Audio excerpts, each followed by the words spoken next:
이슈 완전 정보. 오늘은 16개월 정인이 학대 사망 사건부터 짚어보겠습니다. 김성훈 변호사 나오셨습니다. 어서 오세요. 안녕하세요. 어제 경찰청장이 사과했는데요. 모양새는 사과했는데 하여튼 여론에 좀 떠밀린 모양새였습니다. 네. 그 내용부터 잠깐 점검해 볼까요? 네, 일단은 경찰의 총 책임자로서 이제 기존의 경찰의 수사 부실 대응과 관련돼서 사과를 하고 관련자들에 대한 징계와 인사 조치 그리고 사후적인 재발 방지 대책에 대해서 이야기를 했습니다. 다만 말씀하신 것처럼 시기를 봐야겠죠.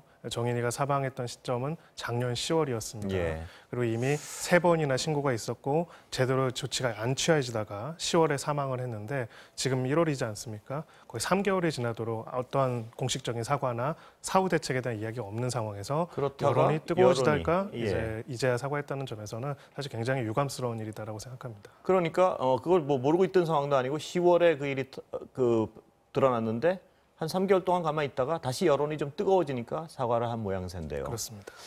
어떻게 재발 방지책에 대한 대책을 좀 내놨는데 실효성은 있어 보입니까? 어떻습니까? 그 재발 방지 대책이 제대로 지켜진다면 저는 실효성이 있을 거라고 생각합니다. 다만 그것만으로는 경찰에서만 노력만으로는 한계가 있는 상황이 분명히 있다고 생각을 하고요. 4가지 점을 이야기를 했습니다. 이제 이렇게 반복되는 신고에 대한 모니터링을 강화하고 아동학대 전담 부서를 만들고 이런 사회적 약자에 대한 폭행 사고에 대해 가지고는 경찰 사정한테도 보고하도록 하고 이런 관련된 내용들을 하겠다라고 이야기를 했습니다. 당연히 했어야 하는 거고요. 지금이라도 이제 그런 부분들을 제대로 갖춰놓는 게 중요하고요. 또 중요한 거는 경찰이 이제 사후적으로 이제 관련돼서 개입하는 것도 중요하지만은 그 이전에 있어가지고 관련된 모니터링 그리고 지금 계속 이야기되는 것들이 이렇게 신고가 되거나 위험할 경우에 즉시 분리했어야 한다, 즉시 분리했어야 한다 이런 말씀 많습니다. 형을 강화한다는 말도 많아요.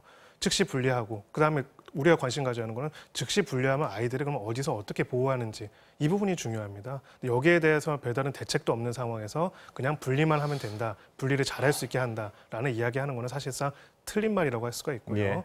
이 경찰 차원에서의 대책도 중요하겠지만은 아동보호 전담기관에 관련된 내용들, 인력들, 특히나 위기에 처한 아이들을 보호할 수 있고 분리까지는 아니더라도 원 가정에서 보호하더라도 이것을 관리할 수 있고 감독할 수 있고 개선할 수 있는 것들 또한 같이 종합적으로 대책이 이루어져야 합니다. 그 말씀하신 대로 종합적인 대책이 있어야 된다는 건 뭐 분명한 사실인데 그럼에도 불구하고 경찰이 지금 비난을 받고 있는 거는 3차례 그 신고를 거의 묵살하다시피 했다는 부분인데요. 그렇습니다. 이런 부분을 보완한 어떤 법률적 보완이 필요합니까? 아니면 다른 대책 쪽을 강조해야 되나요? 보시기에. 네, 일단은 좀 더 구체적인 매뉴얼이 있어야 하고요.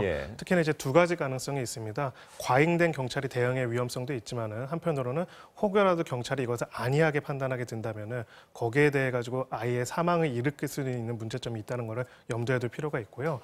특히나 이제 보통 이제 실무적으로는 뭐 이게 사실인지 여부는 봐야겠지만은 일선 경찰 중에서는 분리 조치를 했다가 그로 인해 가지고 온갖 소송들을 당하고 불이익 조치를 당했다는 이야기도 있습니다. 좀 더 적극적인 권한 행사를 할 수 있도록 하고요. 한편으로는 지금 그 척도가 나온 게 있었죠. 한 7가지 척도로 즉시 분리 필요성을 하고 있는데 좀 더 정밀하게 세밀하게 만들어가지고 제대로 관찰할 수 있도록 하고 무엇보다도 경찰이 아무리 관련된 부서에서 일을 했다고 하더라도 전문성이 떨어질 수가 있습니다. 이런 판단 과정에서 전문이라든지 다른 전문가들의 의견들이 바로바로 전달될 수 있도록 하고 거기에 따라서 위험도가 있는 아동들은 빨리 보호 조치가 취할 수 있도록 하는 그런 부분들까지도 같이 이루어질 필요가 있습니다. 그 적용된 법률 때문에 많은 어떤 더 혼란이 있는데요. 잠깐 이번 공소장에는 아동학대 치사죄가 적용돼 있습니다. MBC가 입수한 수사 기록 리포트 잠시 듣고 다시 얘기 나누겠습니다. 네. 정인이가 숨진 지난해 10월 13일 오전 8시 34분 양엄마 장 씨는 휴대전화로 동영상을 촬영했습니다. 카메라엔 정인이가 울먹이며 양엄마에게 걸어오는 모습이 담겼습니다. 당시 정인이는 힘이 없고 괴로워하는 표정이었지만 이때까지만 해도 양팔의 움직임에는 문제가 없었다는 게 수사 결과 확인됐습니다. 그리고 9시 40분 정인이의 집에선 바닥에 덤벨이 떨어지는 듯한 쿵쿵 소리가 4-5차례나 들려왔습니다. 지진이 난 것 같다고 느낄 정도의 큰 소리였습니다. 운동기구 같은 막 집어던지는 막 그런 소리가 났고 무슨 지진이 나는 것 같은데 이게 뭐냐고 이게 한두 번도 아니고 죄송합니다 그러고 그리고 약 1시간 뒤 아파트 CCTV에 찍힌 장 씨가 안고 가는 정인이의 모습은 머리를 힘없이 늘어뜨린 상태였습니다. 시간상 쿵쿵 소리를 나게 한 오전 9시 40분쯤의 행위가 치명적이었을 거란 추정이 가능합니다. 그렇다면 도대체 어떤 폭력이 가해진 걸까? 정인이는 양모가 택시로 데리고 간 병원에 도착했을 땐 이미 심정지 상태였습니다. 온몸 곳곳에 골절 흔적, 장기 파열과 함께 왼쪽 팔꿈치가 탈골돼 있었습니다. MBC 뉴스 신재용입니다. 자, 방금 리포트 보셨지만요. 네. 중요한 건 이미 병원에 도착했을 때 정인이는 심정지 상태였는데 그동안 쿵쿵 소리 나고 어떤 몸 상태는 엉망이었고요. 무슨 일이 일어났는지를 밝히는 게 중요할 것 같습니다. 네. 그래서 이 부분과 관련해서 의학적인 판단도 필요한 상태입니다. 그래서 관련해서 추가 부검을 진행을 하고 있다고 하고요. 지금 소아청소년과 의사협회에서는 약 70페이지 정도의 분량으로 이거는 명백한 살인이다라는 이야기를 했다고 합니다. 과학적으로 봤을 때는 지금 8시 40분에 촬영했던 상태랑 마지막으로 병원에서 왔던 상태에 큰 차이가 있다라면은 그 사이에 무슨 일이 벌어진 거고요. 그 과정에서 만약에 기존의 상태와 이 사이에서 벌어진 일들이 반복적이고 고의적이고 강력한 외력을 지속적으로 반복했다는 것들을 입증할 수 있다면은 충분한 살인의 범위를 입증할 수 있다고 보입니다. 특히나 이제 쿵쿵 소리가 아까 지금 이야기에 따르면은 4, 5회 반복됐다고 했습니다. 만약에 지금 그쪽에서 그 피고인 쪽에서 항변하고 있는 것처럼 일시적인 사고에 불과하다면은 한 번 쿵 소리가 날 수 있을 정도로 4, 5회가 날 수는 없습니다. 그렇기 때문에 이런 부분에 대해서 좀 더 엄밀하게 판단해서 정리를 할 필요가 있고요. 특히나 이제 아무래도 이제 가정 내에 그런 부분들이 충분히 촬영이 못 되는 부분이 있어서 입증에 어려움을 겪을 수도 있습니다. 하지만은 그런 과정에 있어가지고 그 가해자의 진술 부분에 있어서요 허위점 이런 부분들을 좀 치밀하게 파고 들어가지고 이 부분에 대한 입증 자료를 더 강화할 필요가 있습니다. 그런데요, 말씀하신 지금 상황을 들어보면 살인죄가 적용되는 게 당연할 것 같은데 왜 애초에는 학대치사죄가 적용된 건가요? 네, 한마디로 살인의 범위, 살인의 고의에 대한 입증의 어려움에 대해 가지고 그 주저한 부분들이 있을 거라고 저는 생각합니다. 그것이 옳다는 얘기는 아니고요. 이제 이 부분에 있어가지고 이 공소사실이라는 건 좀 구체적으로 적어야 합니다. 만약에 A라는 사람이 B라는 사람을 살인했다면은 구체적으로 어떤 행위를 통해 가지고 살해했는지에 대한 구체적인 공소사실이 적시가 되어야 하고요. 이 부분에 대한 고의도 같이 해야 하는 부분들이 있습니다. 근데 완강하게 가해자가 부인하는 상황에서 이것을 특정하는 부분들에서는 어려움이 있을 수 있는 부분이 있습니다. 다만 이제 그렇다고 할지라도 지금 상황과 정황을 봤을 때 특히나 3차례나 신고가 있었고 특히 살해 직후, 그 살해 후, 우리 살해 전 여러 영상 등을 봤을 때는 굉장히 고의적이고 도저히 16개월 아동에게 가해졌다라고는 상상할 수 없을 정도의 외력들이 계속 발생했다는 점들을 봤을 때는 조금 더 엄밀하게 수사를 하고 정밀하게 수사를 해가지고 좀 더 증거를 확보를 해가지고 살인죄로 이걸 기소할 수 있다면 기소를 했어야 하는데 그러기 전에 너무 이것을 좀 편의적으로 아동치사로 해서 넘긴 것이 아닌가라는 큰 이제 유감스러운 생각이 듭니다. 여러 어떤 설명에도 변호사님 불구하고 이 살인죄를 적용하지 않은 것도 역시 어떤 수사를 너무 쉽게 하려고 했던 거 아닌가, 안이하게 했던 거 아닌가 하는 의심을 지어버릴 수 없습니다.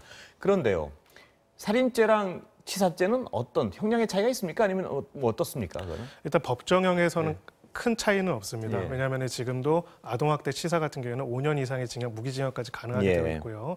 살인죄 같은 경우에는 5년 이상 그리고 사형까지 가능하게 되어 있습니다. 다만 이제 양형 기준이라는 게 있습니다. 양형 기준상으로는 소위 말해서 아동학대 치사 같은 경우에는 약 15년형까지 보통은 선고할 수 있도록 하는 부분이 있기 때문에 그래서 현실적으로 선고형에 있어서는 차이가 있다라는 분석이 당연히 있을 수밖에 없고요. 실제로 지금 그 이번에 그 3남매 살인 사건이라고 하죠. 최근에 이제 1심에서 무죄가 나왔던 사건이 있었습니다. 살인 혐의로 기소가 됐는데 살인에 대해서 합리적 의심을 배제할 수 없다는 이유로 무죄가 나와서 2심에서는 살인죄를 주된 기소로 하고 애비적 기소로 아동학대 치사로 한 사건이 있어요. 아직 항소심 판결은 나오진 않았지만은 혹여라도 이런 부분에 있어가지고 입증 책임의 정도가 입증의 범위가 훨씬 더 높기 때문에 무죄가 나올 위험성을 대비하기 위해서라면은 이렇게 주의적 애비적이라도 구성을 해가지고 하는 것이 꼭 필요했지 않았냐라는 생각이 들고요. 다만 이제 처음에 기소하는 단계에서 주의적 애비적 하는 거는 보통은 조금은 지양하는 부분은 있습니다. 왜냐하면은 검사는 실체적 진실이 이거기 때문에 이 사람을 이렇게 처벌해달라고 해야 하는데 실체적 진실이 이거지만 이게 아니더라도 이걸로 처벌해달라는 것들이 지금 단계에서는 그럴 수는 있지만은요. 이 부분은 말씀하신 것처럼 수사 단계에서 좀 더 이 사람이 살인이 맞다, 이 사람을 살인으로 처벌해야 한다는 의지를 가지고 더 엄밀하게 수사를 하고 거기에 따라 기소를 했다면은 지금과 같은 논란은 벌어지지 않았을 것 같습니다. 자, 그럼 지난 건 지난 거고요. 지금 어떻게 보강 수사할 부분은 뭔가요, 지금? 네, 두 가지가 있습니다. 일단 객관적으로 당시에 이런 살인의 사망의 결과가 발생한 것들이 고의적이고 지속적이고 반복적인 폭행과 학대의 흔적, 그로 인해서 된 거라는 거에 대한 과학적 입증과 증명이 필요하고요. 예. 두 번째로는 지금 가해자가 계속 부인하고 있는 상태에서 가해자의 진술과 논리를 무너뜨리는 그런 조사도 필요합니다. 물론 이제 기소된 상태이기는 하지만요. 이런 부분에 대해서도 그 허위점들을 밝혀낼 필요가 있고요. 예. 그래서 특히나 이제 전문가들, 관련돼서 소아청소년 전문가들이 제시한 의견들을 꼭 반영을 해가지고 이 부분에 있어서 좀 더 구체적으로 특정을 하고 꼭 살인으로서 엄단이 될 수 있도록 관련된 내용들을 확정할 필요가 있습니다. 예, 공판이 다음 주인 것 같은데요. 이 공소장 변경 가능한가요? 어떻습니까? 네, 공소장 변경은 기본적으로 공소사실의 동일성이 인정이 되어야 한다는 예. 그런 원칙이 있습니다. 그렇다면 기본적으로 가혹한 학대로 인해 가지고 그런 고의를 가지고 미필적 고의를 가지고 살인이 일어났다라는 부분들에 있어 가지고는 동일성 여부에 대해서 당연히 피고인 측은 다투겠지만은요. 기본적으로 이 학대 행위와 폭행이라든지 기본적인 인과관계 자체가 동일하다면은 내심의 의사 부분들에 있어서 약간 다른 부분이 있더라 하더라도 예. 동일성이 인정돼서 변경이 가능하다고 보여지고요. 다만 이 변경을 하더라도 살인죄 하나로만 했을 경우에 혹여라도 입증 책임으로 문제로 인해 가지고 이 부분에 대해서 무죄가 나올 가능성을 배제할 수 없기 때문에 예비적 공소사실, 아동학대 치사도 같이 넣을 필요가 있어 보이고요.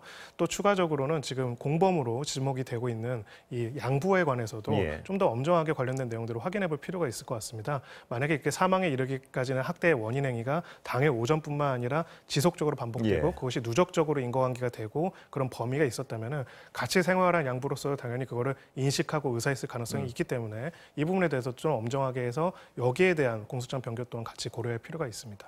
예, 오늘 여기까지 듣겠습니다. 감사합니다. 감사합니다.